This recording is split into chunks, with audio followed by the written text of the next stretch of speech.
এইগুলো দেখো কালকের সমস্ত বাসন ধুয়ে রেখেছি। কাল সন্ধ্যে পর্যন্ত সমস্ত বাসন একদম ধুয়ে রেখেছি। আর আজকে আর বাসন ধোয়ার তেমন চাপটা থাকবে না।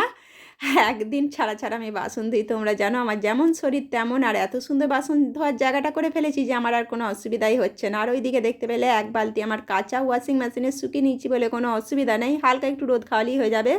কারণ বাইরে হচ্ছে ঝিরিঝিরি জল। তাই ভাবলাম ওগুলো পরে ভেতরে দিয়ে দেবো। আগে ভাতটা বসিয়ে দিই, কারণ আজকে বড়মশাই বাড়িতে আছে, আজকেও ছুটি। তাই একটু সকাল করে রান্নাটা করে ফেলছি। আরও বাড়িতে থাকলে অনেকটা করে আমাকে তরকারি করতে হয়, সেই কারণে ভাবলাম পোস্ত আর ডাল করব, টকের ডাল করব। আমরা নিয়ে এসেছি অনেকগুলো। আর সেই জন্য দেখো কিচ্ছু এখানে না মানে চাল ধোবো জায়গা পাইনি, কড়াইটা নিয়েই চালটা ধুয়ে বসিয়ে দিচ্ছি, কারণ ভাতটা হতে অনেকটা টাইম লাগে। আর এইদিকে আমার মিক্সিও ভালো চলছে না, পোস্ত বাঁটতে অনেকটাই দেরি হয়ে গিয়েছিলো। যা হোক করে পোস্তটা বেঁটে ফেলেছি। ওইদিকে দেখো টুকিটাকি গোছানো হয়ে গেছে। এবার দেখো এত আমরা ছাড়াবো।